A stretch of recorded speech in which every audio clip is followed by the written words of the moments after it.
Good afternoon. Bon après-midi. Bonjour tout le monde. Bonjour. On va commencer tout de suite.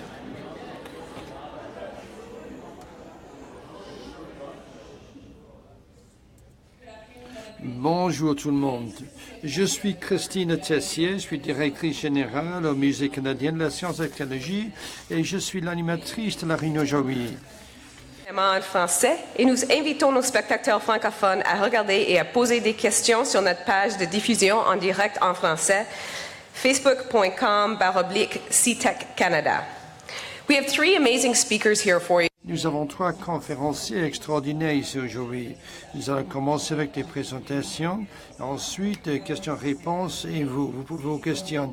Stacey Golding, Adam Schultz et Josie Rogers sont nos 3 conférenciers.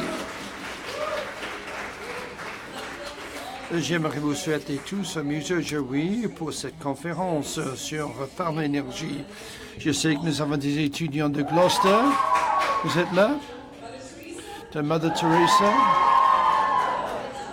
Un peu plus fort, s'il vous plaît, de Cornwall Bay. Et sur Robert Gordon.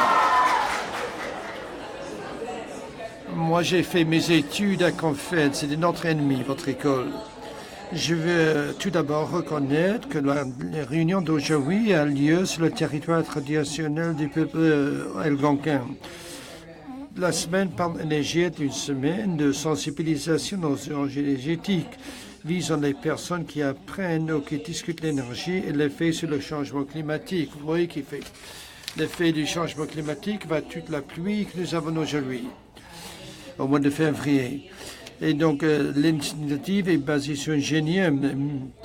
Notre objectif est de favoriser une discussion éclairée avec tous les Canadiens sur l'énergie et le climat. Ensemble des provinces et territoires et rejoint plus de 4 millions de Canadiens. Today, our Talk Energy event is to connect with this fantastic panel of experts. Aujourd'hui, nous allons parler avec nos experts sur l'énergie, l'importance de notre vie et les effets sur le climat. J'espère qu'aujourd'hui, vous aurez appris quelque chose de nouveau et vous comprendrez l'importance de l'énergie. Je vais inviter chaque conférencier à se présenter, parler de son travail, de ses antécédents. On va commencer avec Stacey.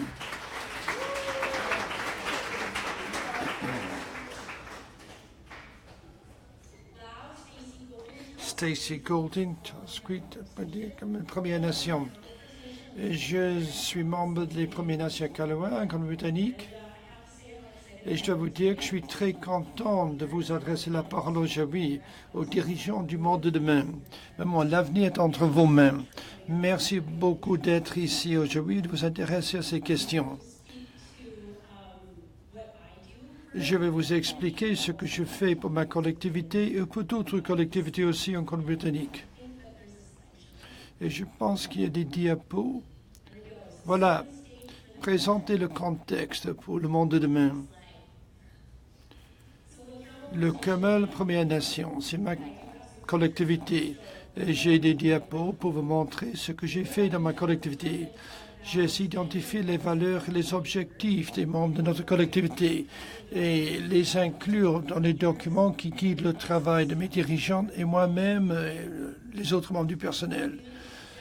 Et donc, par exemple, participation à la collectivité, nous faisons venir les gens qui peuvent expliquer comment nous voulons réduire notre impact sur le changement climatique. Voici une liste de suggestions de ces personnes. Les informations qu'ils me donnent pour me permettre de faire mon travail. Vous voyez que nous parlons d'énergie propre, efficacité énergétique. Ils parlent aussi de la gestion de l'environnement, les gestes de conserver l'eau, le fait du recyclage, toutes ces questions. C'est incroyable quand vous écoutez nos gens et les connaissances extraordinaires qu'ils possèdent. Voilà, il y aura beaucoup de flèches ici sur lesquelles vous pouvez cliquer. La Nation Squelch, c'est une autre collectivité dans notre territoire traditionnel. Nous faisons venir les jeunes, les aînés, et qui nous offrent aussi les informations dont nous avons besoin pour faire le travail que nous faisons. Dans cette nation, ils ont parlé de la gestion de l'environnement. les stratégies de logement qui insistent sur l'efficacité énergétique et les maisons qui ne consomment pas beaucoup d'énergie. Ils parlent aussi de solutions de rechange énergétique. C'est incroyable la valeur que ces gens possèdent. Diapo suivant, s'il vous plaît. Les Premières Nations CATSI commencent à travailler sur les plans de gestion environnementale qui incluent, par exemple, favoriser le développement qui ne nuit pas à l'environnement et aussi élaborer des lois qui protègent l'environnement, encouragent des partenariats qui aident à rétablir la terre, notre mère qui est tellement sacrée et qui nous unit tous. Les partenariats, c'est là où vous pouvez contribuer, vous tous. Il est très important que les gens comme vous apportent les connaissances et capacités à nos membres de nos collectivités. Vous travaillez avec nous pour nous permettre de poursuivre des projets qui nous aident pour avoir un avenir où on consomme moins de carbone. Mon partenaire Natasha Rocks de la coalition Watershed de Fraser Valley a apporté des ressources auxquelles nous n'avons pas normalement accès pour essayer d'enlever le détritus, les déchets des ruisseaux qui auparavant étaient des sites de pêche traditionnels pour notre peuple et qui doivent être restaurés.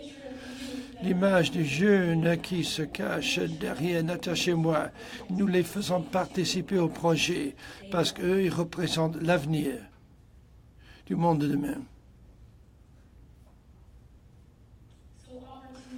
Des possibilités. Ces partenaires offrent des possibilités à mon peuple. C'est Eric Still, un membre de la collectivité, qui ne travaillait pas dans ce domaine avant de commencer ce projet. Mais maintenant, il a la capacité d'évaluer toutes les rivières dans nos territoires traditionnels pour relever la possibilité d'entamer des projets de renouvellement d'énergie. Ici, Eric est en train de recueillir des données sur la qualité de l'eau et des données aussi sur les poissons pour nous aider à continuer la restauration de ces sites traditionnels. Avec lui, il y a 2 autres membres qui sont nos partenaires que nous avons utilisés pour développer nos capacités. Mais non seulement cela, ces partenaires ont appris, grâce à nos membres, comment naviguer nos terres, ce qui réduit le temps nécessaire pour créer des projets qui réussissent. Et bâtir les dirigeants du monde de demain, ça c'est ma responsabilité. J'essaie d'attirer des dirigeants à ma collectivité. Ici, nous avons Diane Diablo. Elle travaille aussi pour former d'autres chefs, d'autres dirigeants parmi nos jeunes. Voici ce qu'elle a créé, un conseil des jeunes. Le conseil des jeunes participe à une foire scientifique. Ils se renseignent sur l'énergie renouvelable. Ils ont bâti, par exemple, une voiture solaire. Je n'ai pas la vidéo à montrer, malheureusement, mais vous entendez la passion dans leur voix. Et donc, nous formons les dirigeants demain pour travailler avec vous, les leaders dans vos collectivités, pour de nouveaux projets. Ce que vous pouvez faire maintenant, quand vous venez à nos collectivités, avec les études que vous avez faites, vous pouvez inspirer notre peuple. Vous pouvez les motiver aussi. Vous pouvez les écouter. N'oubliez pas d'écouter, parce que leurs connaissances peuvent vous donner beaucoup pour vous permettre d'arriver à vos objectifs plus vite. Vous devez enseigner, développer les capacités, apporter des ressources et aussi faire du travail pratique. Nous n'avons pas assez de gens dans nos collectivités. À cause de problèmes du passé, beaucoup de gens étaient pris de nos réserves. Mais maintenant, ils ont leur famille et nous devons les encourager à rentrer chez eux pour avoir la capacité de ressources humaines pour aller de l'avant. Soyez cette personne qui contribue.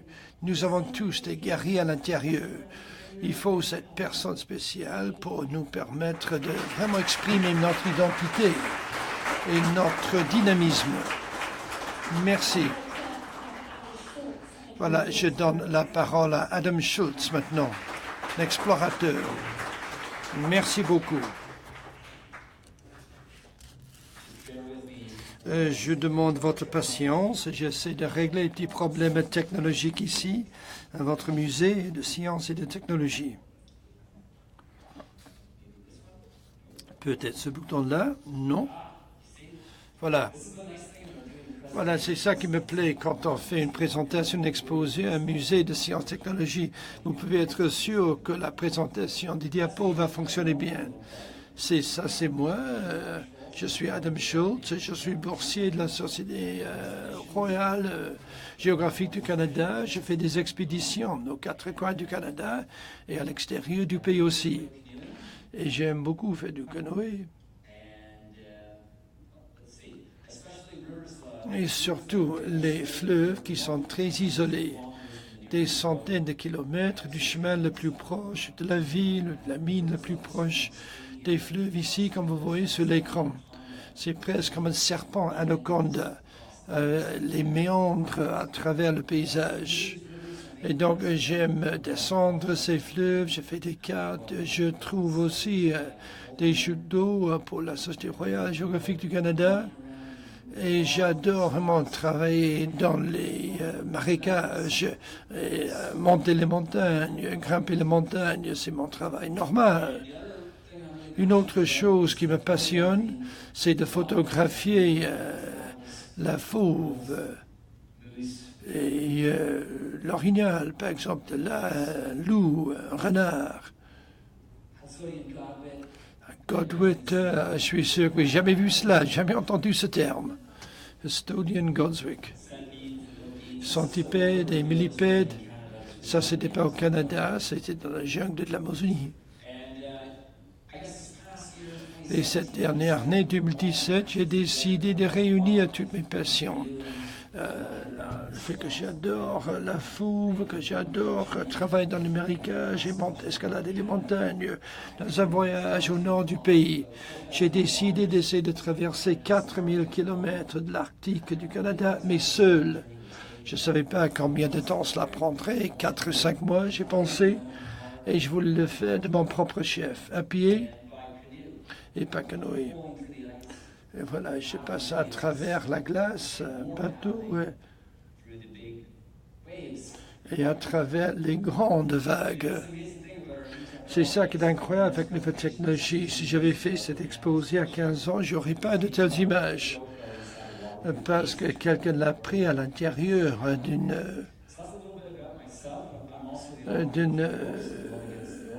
enveloppe imperméable. J'écris des livres aussi, Seul contre le Nord et l'histoire du Canada en 10 cartes. Je serai très content de répondre aux questions, mais si vous voulez savoir quel est le genre de travail que je fais, vous pouvez me trouver sur Facebook. J'ai une page Adam Schultz, vous pouvez aller à mon site web. Merci beaucoup. Et maintenant, la prochaine conférencière, c'est Jessie, qui a fait du travail très intéressant.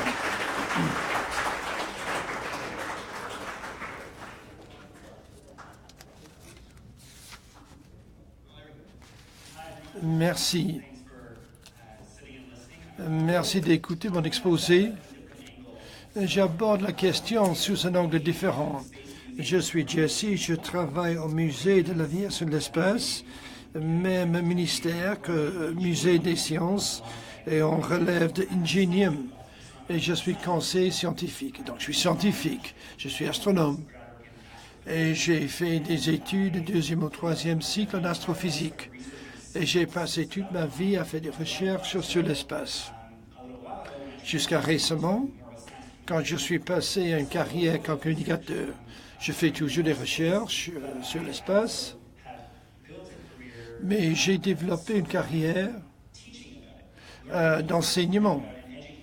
J'essaie de me renseigner et de communiquer ce que j'ai appris, parce que ça c'est aussi important que d'apprendre la science comme telle. Il faut pouvoir communiquer les leçons scientifiques pour que des gens comme vous puissiez utiliser ce que nous avons appris.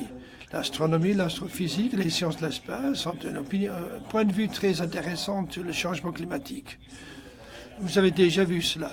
C'est la Station internationale d'espace. Plus tard cette année, il y a un Canadien qui va y lancer, c'est qui? David Saint-Jacques, je pense que vous connaissez. Il va à l'espacial. Et c'est la collectivité la plus isolée du monde. 6 personnes qui vivent dans un vide. Ils ont seulement ce qu'ils ont à bord. Et vous voyez la taille là. c'est à 90% panneaux solaires. Et si vous descendez sur Terre, on pourrait le placer sur le terrain des Red Blacks, un terrain de football. C'est énorme, surtout des panneaux solaires. Et c'est comme ça qu'ils obtiennent leur énergie. Ils font du recyclage de l'eau aussi, ce qui est très amusant. Vous pouvez penser à cela, réfléchir à l'instant. Voilà. Si vous voulez vivre dans un endroit isolé, vraiment isolé, vous devez décider comment vous allez répondre à vos besoins énergétiques. Ça, c'est à 400 km. Distance la plus courte, 400 km. Donc ce n'est pas si loin que cela. Mais plus loin dans l'espace, il y a d'autres choses très intéressantes. À gauche, là, vous avez le sondeur voyageur lancé en 1977. Ça n'a pas de panneau solaire, mais on continue à communiquer. Il utilise un générateur d'énergie nucléaire pour continuer à nous parler de milliards de kilomètres. Et à gauche, vous avez un nouvel engin spatial qui s'appelle Nouveaux Horizons, lancé en 2004. Jusqu'à Pluton, la planète Pluton, il y a quelques années. Vous vous souvenez peut-être de cela, non? Moi, je suis le seul qui est passionné par l'espace. Mais là aussi, vous avez un système d'énergie nucléaire. Et cela marche toujours. Il va visiter des comètes aussi. Et une des choses les plus intéressantes, je parlais de collectivités isolées, de génération d'électricité, d'énergie, mais la capacité de travailler avec l'espace signifie qu'on peut observer la Terre de loin. Voilà une carte de NASA qui prend un cliché de la Terre pendant la nuit. Normalement, on ne peut pas voir tout cela, parce que la moitié c'est pendant le jour, le reste c'est pendant la nuit. Mais ça vous donne une idée de la puissance qu'on utilise comme communauté. Et ils font cela pour suivre l'éclairage que nous utilisons et pour voir comment nos besoins énergétiques varient. Dans la dernière image, on voit que l'éclairage, mais nous savons que c'est un problème d'avoir tellement de lumière, tellement d'éclairage qui crée la pollution de lumière, utilise beaucoup d'énergie. En réalité, cependant, nous augmentons notre utilisation. La lumière, même si nous savons que le changement climatique et nos besoins énergétiques représentent un problème. On ne fait pas assez pour régler ce problème. Et voici la chose la plus intéressante pour moi.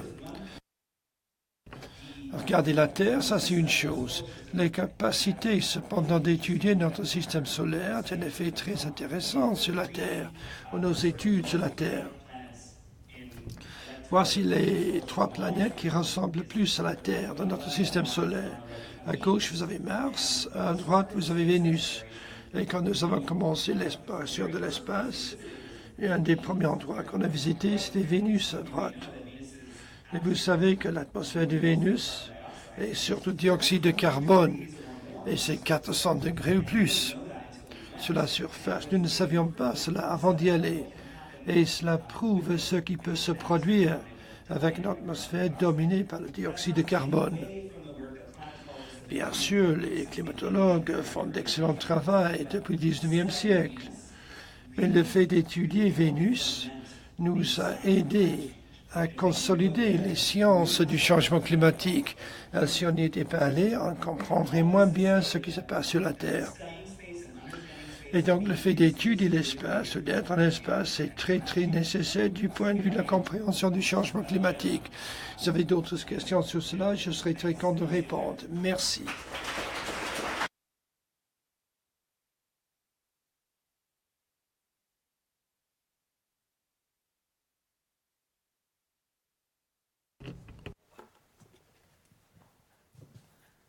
Okay, so amazing. We have an indigenous. Extraordinaire. Nous avons un dirigeant autochtone, explorateur canadien et scientifique de l'espace, et des perspectives très différentes sur l'énergie et sur le changement climatique. Et j'espère que vous avez beaucoup de questions pour les membres du panel. Mais avant cela, nous avons des questions qu'on va leur poser directement. On va parler de l'énergie. Ensuite, le changement climatique. Nous utilisons l'énergie tous les jours, ici dans la salle, les lumières, et de façon qui change constamment, y compris, par exemple, la technologie de l'énergie renouvelable. Quand vous voyez ce qui se passe au Canada et dans le monde aujourd'hui, qu'est-ce qui vous passionne le plus? Je pense que c'est le microphone. Stacy, est-ce que vous voulez commencer? Oui. Ce qui me passionne le plus, c'est qu'il y a des possibilités pour nous permettre de réaliser les objectifs de nos collectivités. On peut les atteindre. Il y a des personnes, comme ces deux messieurs ici, qui continuent, qui poursuivent ce genre d'objectifs avec leur technologie et qui reviennent dans nos collectivités pour nous permettre de réaliser ces objectifs. Et donc l'idée des partenariats avec nos dirigeants autochtones et les nouveaux dirigeants du monde de demain, et l'idée qu'ils pourront travailler avec vous dans vos collectivités pour apporter un changement. Oui, c'est ça exactement. Adam, qu'est-ce que vous pensez? Voilà, je viens de traverser, 4000 milles de l'Arctique du Canada, et j'ai beaucoup pensé à l'importance de l'énergie dans la collectivité du Nord et comment on peut rendre l'énergie plus durable. Une chose qui se présente maintenant, c'est la possibilité de l'énergie éolienne dans l'Arctique canadien. Et ici, nous avons du travail rattrapé par rapport aux Américains. Ils ont des turbines de vent depuis une décennie. Mais au Canada, on vient de commencer dans l'Arctique. Bien sûr, il y a des appareils dans le sud du pays, mais j'ai traversé l'Arctique du Canada et il y a beaucoup de vent. C'est très venteux. Et on peut utiliser ce vent pour offrir de l'énergie propre pour ces collectivités. Cela va représenter une amélioration considérable par rapport à l'utilisation du diesel. Et ça, c'est quelque chose qui m'intéresse beaucoup. J'espère que c'est quelque chose qui va se réaliser dans le proche avenir. Bon, de mon point de vue, comme scientifique de l'espace, ce qui me passionne, c'est ces technologies d'entraînement. Le NASA était connu pour cela, l'Agence canadienne aussi. Ils investissent beaucoup de temps pour faire des recherches, pour aller dans l'espace. Et grâce à cela, nous avons appris à faire des choses qu'on ne faisait pas avant. Par exemple, tous vos téléphones cellulaires sont détruables à la course vers l'espace pendant les années 60. C'est le résultat des recherches effectuées à cette époque que nous avons maintenant cet appareil que nous utilisons tous les jours. Quand vous pensez aux besoins d'énergie pour les SS et les effets sur la technologie pour les collectivités isolées, ici on va habiter Mars de façon permanente. Comment ces recherches peuvent être utilisées sur la Terre. Donc, il y a beaucoup de technologies intéressantes sur lesquelles on travaille. On verra quelles sont les conséquences pour notre utilisation quotidienne et ça me semble fort intéressant. Pensons maintenant au changement climatique. Nous savons bien sûr cela aurait des effets différents sur différentes régions du Canada et différentes parties du monde. Quels sont les défis, les possibilités? Et si on veut avoir un avenir où on consomme moins de carbone? Et on pense aux jeunes qui nous suivent aujourd'hui. Quelles sont les petites choses que nous pouvons faire individuellement pour apporter un changement positif à notre environnement? Bon, certains exemples sur le diapo. Vous voyez, par exemple, les membres de la collectivité commencent à utiliser des programmes de compostage, mais ils utilisent aussi les technologies d'énergie renouvelable pour aider à bâtir un avenir où on consomme moins de carbone. Pour ce qui est du changement climatique, la nécessité de se préparer pour le changement climatique,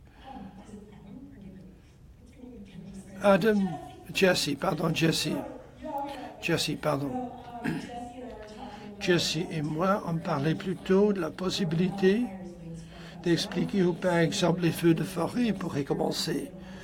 En Colombie-Britannique, par exemple, l'année dernière, c'était la pire année jamais enregistrée pour ce qui est des feux de forêt. Et beaucoup de nos collectivités se trouvent dans les régions isolées, près des forêts. Et donc les technologies qui peuvent relever l'existence de ces problèmes, mais peuvent donc déclencher les services d'urgence pour nous aider à nous préparer pour l'avenir. On peut en revenir à ce que Stéphie a dit. Je regarde une des diapos, c'est la liste des collectivités, initiatives vertes qu'on peut prendre. J'ai vu une chose qui me passionne beaucoup, c'est cultiver des légumes. Et je pense que si vous cultivez vos propres aliments dans votre jardin ou même dans un appartement, vous pouvez le faire, des oignons, des pommes de terre avec la lumière de la fenêtre. La génération précédente tenait ça pour acquis, tout le monde le faisait par le passé. Mais on a arrêté de le faire vers la fin du XXe siècle. Mais cela revient maintenant. Et c'est très simple. Mais c'est très satisfaisant. C'est quelque chose que nous pouvons faire tous. Bien sûr, vous ne pouvez pas produire tous vos aliments, mais produire plus d'aliments, par exemple, dans votre jardin. C'est très bon pour l'environnement.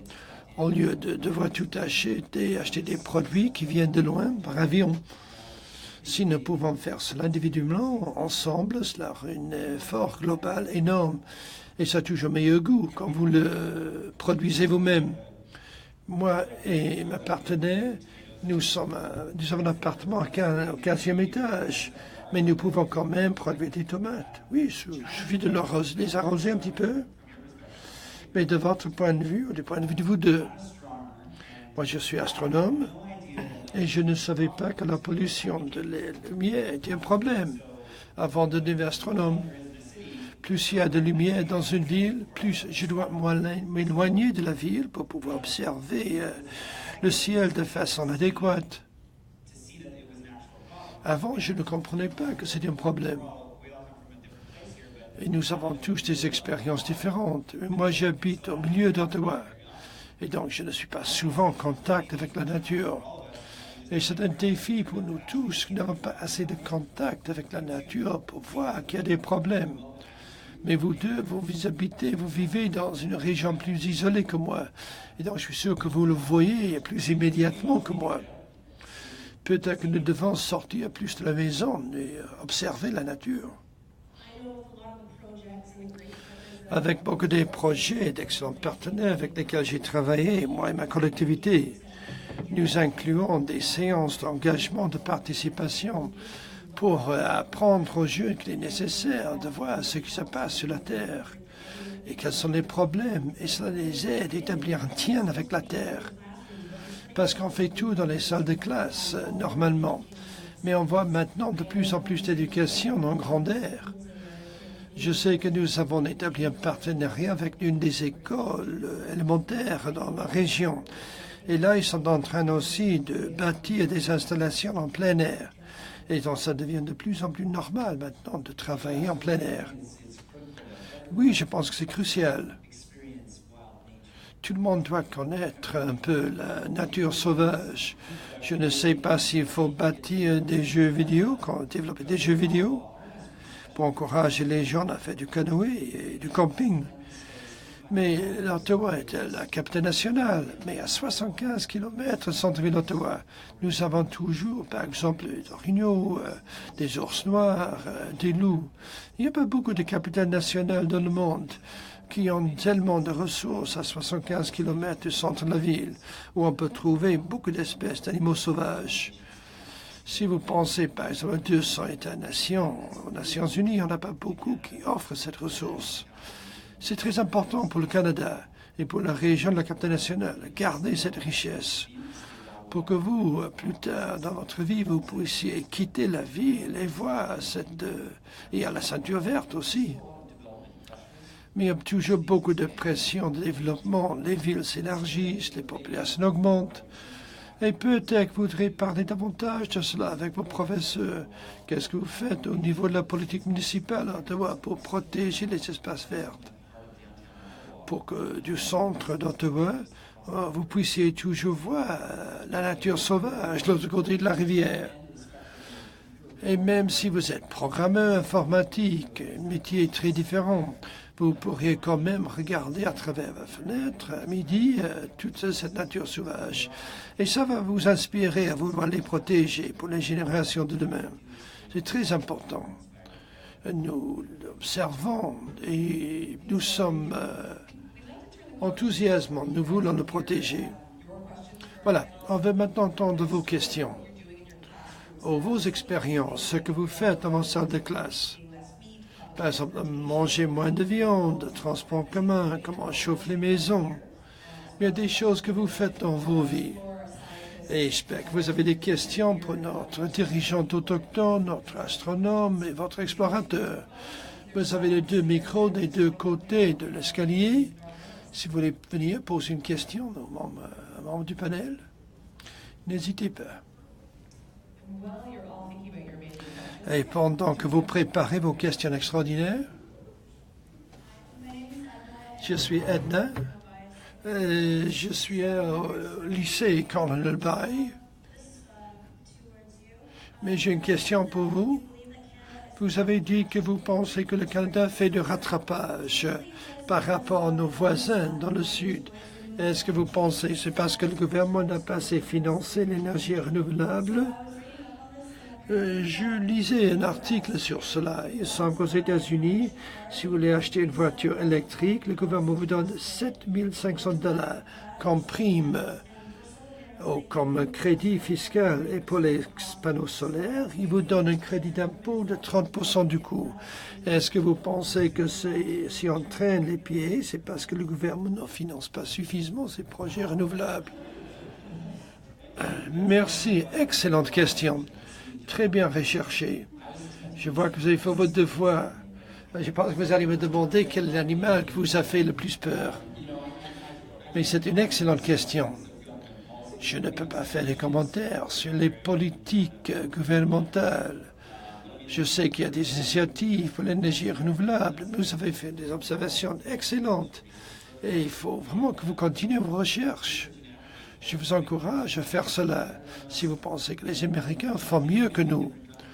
Je pense que la concurrence entre différents pays est une bonne chose si ça nous inspire à mieux protéger notre environnement. Peut-être qu'en une sorte de Jeux olympiques de l'environnement pour voir quel pays présente les meilleures initiatives pour protéger la nature sauvage. Oui, le Canada traîne les pieds par rapport aux États-Unis.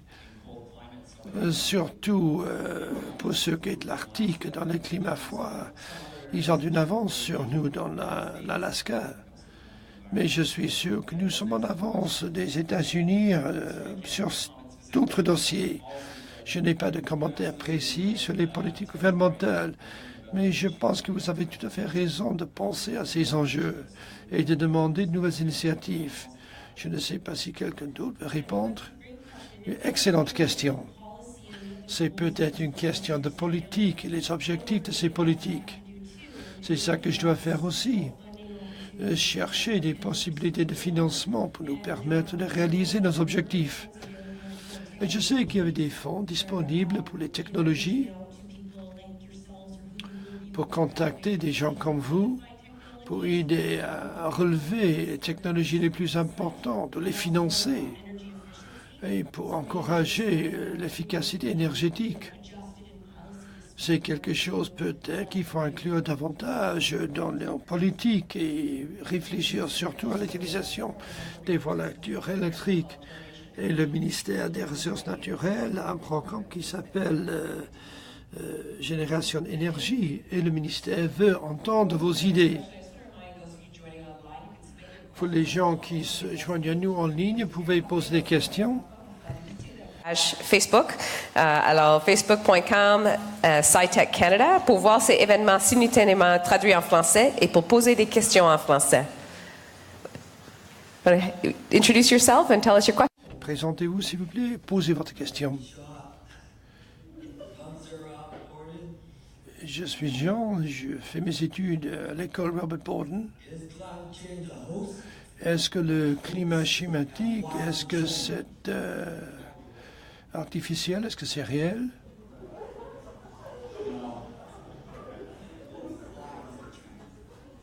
Mais pourquoi est-ce que vous parlez de la Chine?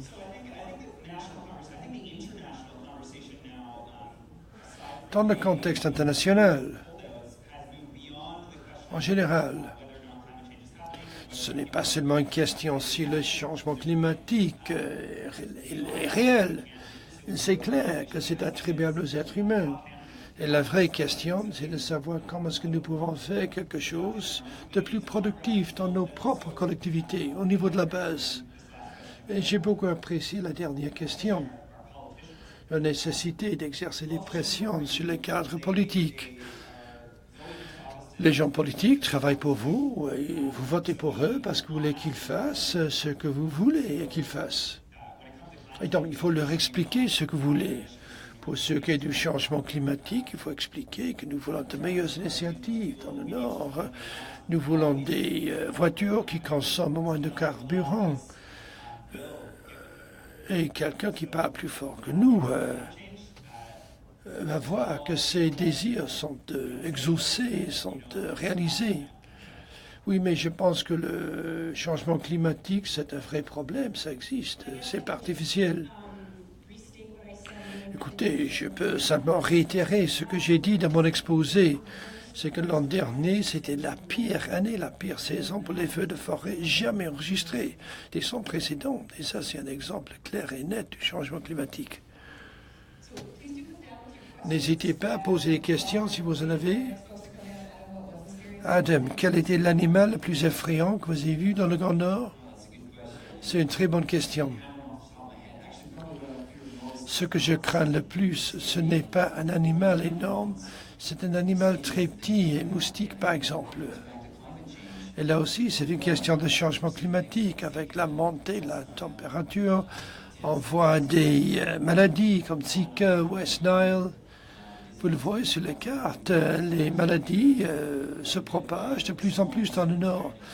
Et donc j'ai peur vraiment d'être mordu par un petit insecte qui a une maladie, qui transporte une maladie, plutôt que par un ours polaire.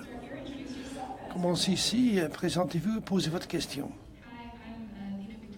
Spina Victorious de l'école secondaire Mother Teresa. Quelles sont vos opinions sur le fait que le Premier ministre Justin Trudeau continue à appuyer la construction du pipeline en Colombie-Britannique?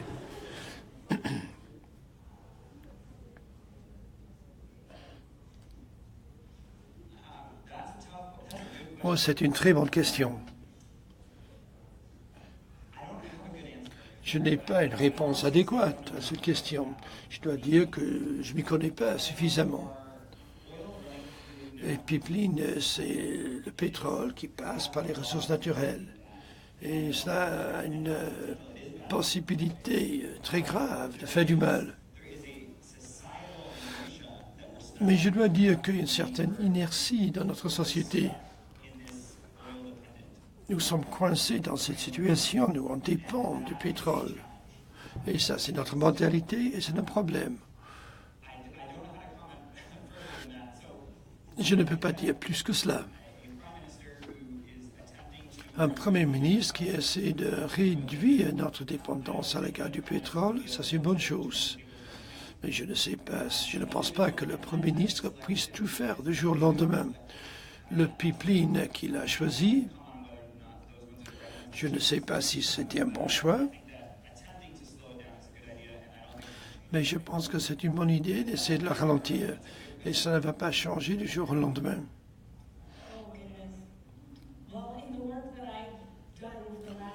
Bon, avec le travail que je fais depuis 9 ans, j'essaie de rétablir la terre, notre mère, et encourager nos traditions dans la pêche. Et donc les conséquences des pipelines, les répercussions, surtout les fuites, sont très effrayantes. Mais je n'ai pas beaucoup de connaissances à ce sujet. Je conduis un véhicule et j'ai besoin de cela. Mais est-ce que nous avons déjà un excédent de pétrole? Est-ce que nous avons besoin davantage de pétrole? Est-ce que nous avons besoin de davantage de pipelines? Je ne sais pas. Je n'ai pas les statistiques. Mais je sais que les traditions, la culture de mon peuple méritent d'être protégées. Et c'est ça que je veux pour l'avenir. L'autre microphone. Récemment, le Parlement a adopté le CI69 présenté par le ministre de l'Environnement, Catherine McKenna. Un des objectifs, c'est de remplacer l'évaluation environnementale à ce qu'on appelle analyse de l'impact. Ma question s'est posée, on dit que les peuples autochtones doivent être consultés de façon valable. Ça me semble très vague et j'aimerais savoir comment vous comprenez, est-ce que vous entendez cette expression « meaningful manner » de façon valable. Bon, pour moi, cela veut dire que ce n'est pas seulement des discussions, mais on fournit des ressources aussi pour faire respecter les décisions qui sont prises. Parce que vous parlez avec différents gens qui veulent faire du travail sur nos terres, mais ils n'avons pas les capacités nécessaires pour nous assurer qu'il y a assez de surveillance, pour être sûr que ce qu'on a promis est vraiment réalisé. Et donc, si, grâce à ces consultations, on peut développer cette capacité, ça me semble désirable. Gracie, de l'école secondaire Cornell Bay, j'ai une question pour Adam. Quand vous faites vos explorations, votre travail de cartographie dans l'Arctique, comment est-ce que vous assurez que vous ne perturbez pas la nature, l'ordre naturel de la nature? Ça, c'est une très bonne question. Et moi, je pense profondément qu'il faut marcher le plus légèrement possible sur la Terre et prendre seulement des souvenirs, des photographies et laisser seulement les empreintes de mon pied. C'est pour cela que je préfère voyager seul. C'est moi seul, il n'y a personne d'autre. Il n'y a pas d'équipage pour tourner un film. Parce que quand vous voyagez seul, vous avez moins d'impact sur l'environnement. C'est un problème quand vous avez des groupes plus importants, quand vous allez dans un environnement fragile, et s'il y a une dizaine de personnes qui font du camping, quand vous pensez à tous les déchets, l'utilisation du bois, etc. Et donc j'essaie d'avoir l'impact le plus petit possible. Je ne vais jamais prendre, par exemple, une scie mécanique pour abattre un arbre, pour faire monter ma tente. Une question pour Adam. Donc, vous passez beaucoup de temps dans le Grand Nord. Quelles sont les choses que vous avez vues concernant l'impact du changement climatique dans le Grand Nord? C'est une très bonne question.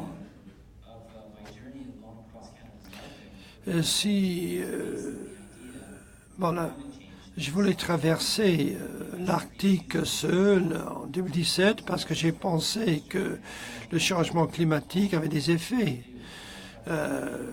L'été était plus long. J'ai essayé, par exemple, de le faire par Google, mais pas de résultat.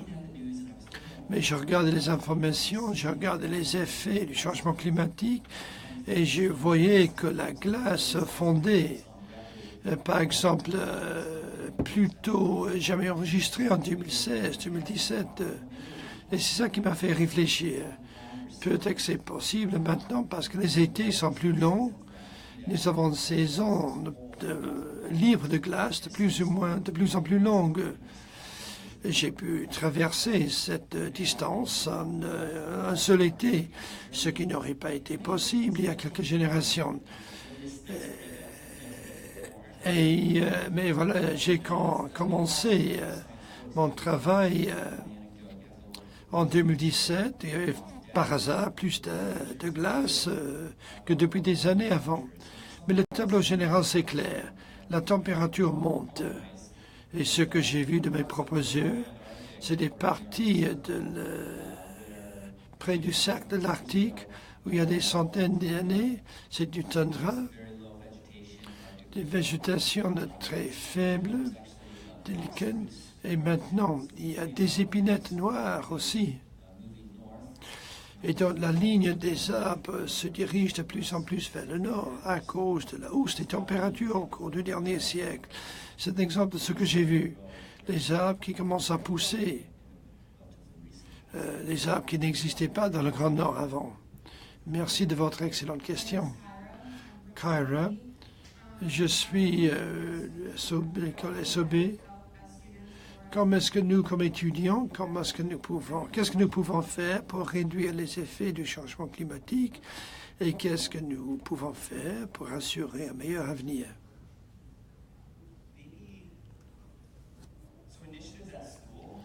Pour des initiatives au niveau des écoles, vous êtes très nombreux et donc vous exercez un certain pouvoir. Voilà, les parents vous déposent à l'école le matin. Si vous attendez plus de 30 secondes, vous devez fermer le moteur de votre voiture et ne pas permettre ces émissions de CO2 d'entrer dans l'atmosphère. Faire quelque chose comme ça à l'école, là vous pouvez prendre l'initiative parce que cela a un impact maintenant. Mais cela vous forme aussi pour plus tard, quand vous pourrez avoir un effet plus important, pas seulement sur votre école, mais sur une ville ou même sur un pays. Et donc, je vous encourage à prendre de petites initiatives, très petites, des initiatives qui vont s'agrandir à l'avenir. Oui, vous pouvez ajouter à cela. Moi, j'ai beaucoup appris de ma fille. Parce que l'école donne des cours sur l'efficacité énergétique. Et donc, elle insiste pour que je ferme immédiatement la porte du frigo. Ou elle insiste pour que je ferme la porte devant. Ou baisser les stores en été pour ne pas être obligé de trop utiliser le système de climatisation. Porter davantage de vêtements à la maison, s'habiller plus chaud au lieu de monter le chauffage en hiver. Une des meilleures choses que vous puissiez faire dans votre école pour avoir un impact positif sur l'environnement local,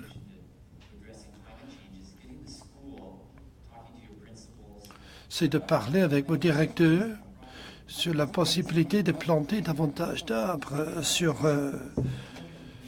près de l'école. Vous regardez Google Earth, l'image satellite de la ville d'Ottawa. Vous voyez dans une région rurale, les plus grands édifices qui prennent le plus de plus grande superficie sont les écoles. Et si vous plantez des arbres, ces arbres peuvent offrir aussi un habitat pour les oiseaux. Et beaucoup d'écoles peuvent faire cela. Vous avez des clubs écologiques. Parlez-en avec le directeur. Demandez-lui pourquoi est-ce qu'on ne peut pas mettre des épinettes blanches ici, des érabliers de l'autre côté. On n'utilise pas tout cela, tout cet espace. Pour l'instant, c'est seulement de l'herbe, pas de biodiversité, une seule espèce, et nous le tondons avec notre tondeuse électrique. Et un jardin aussi, si vous n'avez pas un jardin dans votre école. Il faut commencer avec des petits projets. Ne commencez pas vraiment à mettre ces arbres au milieu du terrain de soccer. Cela risque ne pas être bien accepté. Mais si vous avez des terrains vides, c'est un excellent projet. Vous devez quand même faire des heures de service communautaire. Il reste 5 minutes et 6 questions. Donc il faut les poser très vite. Beaucoup de pays combattent le changement climatique de façon différente.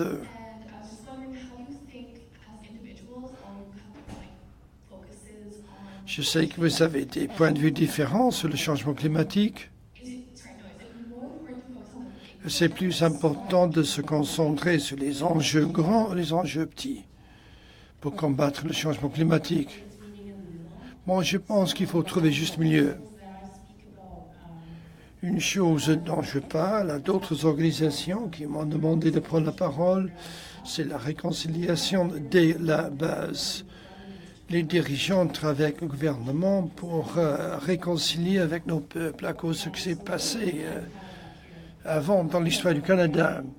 Il y avait des gens sur Terre présents, des partenariats, travailler avec des organisations non autochtones, à but non lucratif. Nous faisons de réconciliation sur Terre. Même chose pour le changement climatique. Il faut trouver juste milieu.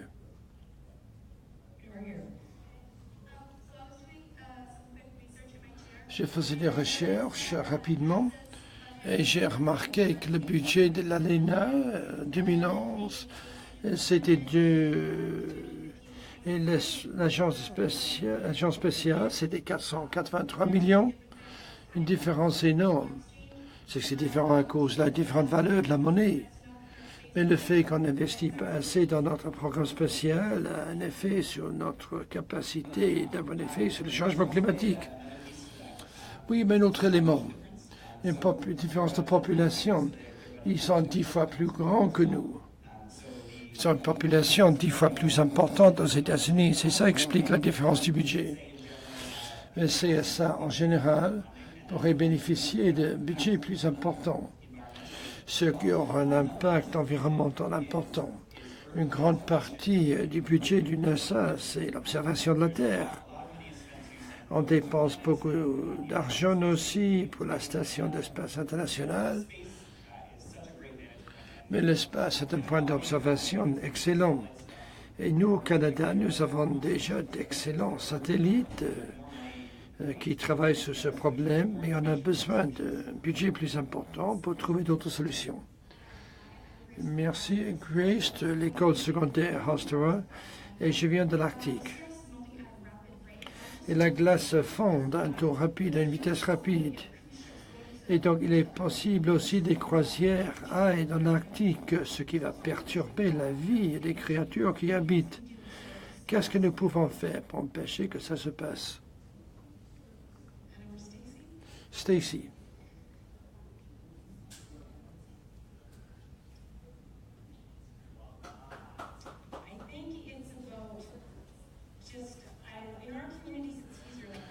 Dans nos collectivités, c'est plus facile. Nous avons des collectivités plus petites et donc nous travaillons en étroite collaboration avec nos dirigeants.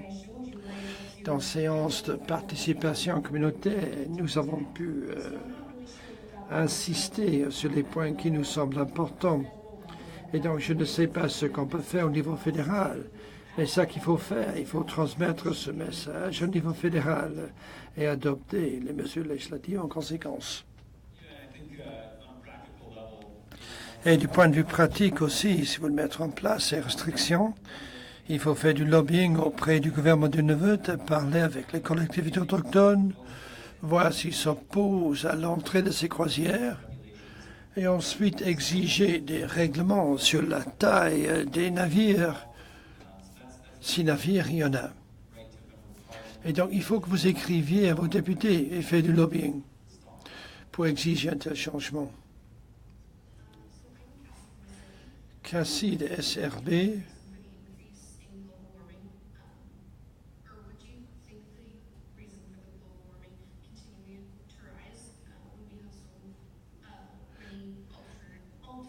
Le réchauffement climatique continue, mais il y a tellement de solutions de rechange. À l'école, on apprend beaucoup sur la pollution qui encourage le réchauffement de la planète. Mais on nous dit, nous les jeunes, que nous sommes une des causes principales de l'augmentation de la température, avec des substances nocives qu'on utilise, nocives, comme l'ozone, le carbone, le pétrole, le charbon. Donc, quel est le facteur principal, à votre avis?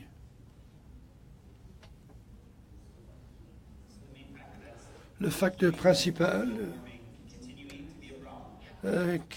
pour lequel le réchauffement de notre planète est toujours un problème,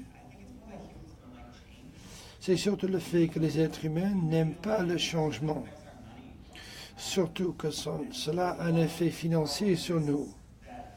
Et donc il y a beaucoup d'intérêts puissants qui vont profiter et continuer de profiter de la situation actuelle. Le problème, c'est que cela ne présente pas de solution de long terme, ce sont seulement des gains de court terme. Et donc le problème plus important à l'avenir, c'est qu'il faut changer beaucoup de points de vue autour du monde, pas seulement le Canada, mais il faut travailler ensemble à l'échelle internationale. Nous pouvons faire des choses, nous, à partir de la base. Mais il faut aussi qu'il y ait une approche internationale. Voilà, nous sommes longs à changer. Moi, je viens de Colonel Bay, de Coconut Bay. Si on réduit la consommation des ressources, est-ce que ça n'aurait pas un effet sur les échanges économiques avec d'autres pays, surtout les pays que nous considérons comme venant du tiers-monde?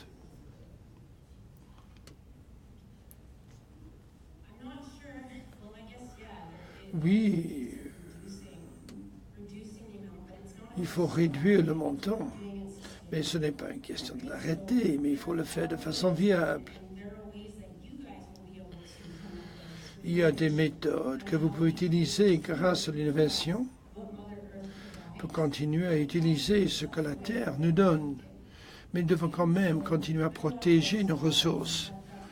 Et donc je ne vais pas arrêter le développement économique. Moi, j'encourage le développement économique de nos collectivités. Sinon, comment est-ce que nous pouvons nous subvenir aux besoins de notre population?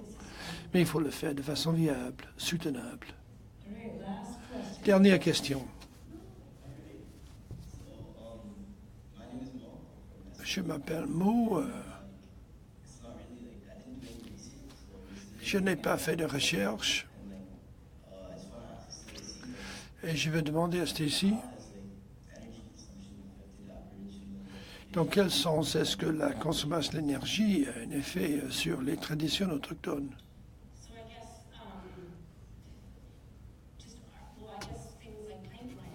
Par exemple, prenez l'exemple des pipelines, qui ont un effet sur les ressources de pêche, ou les gaz à effet de serre qui ont provoqué le changement climatique. Tout cela a un effet sur nos pratiques traditionnelles, comme la chasse, la cueillette des herbes, par exemple des plantes pour notre médecine traditionnelle. Par exemple, on vient d'avoir une tempête, mais on voit déjà l'émergence de bleuets. Et donc c'est le tableau d'ensemble. On voit les conséquences de ces pratiques du changement climatique et voir les répercussions qu'on a observées.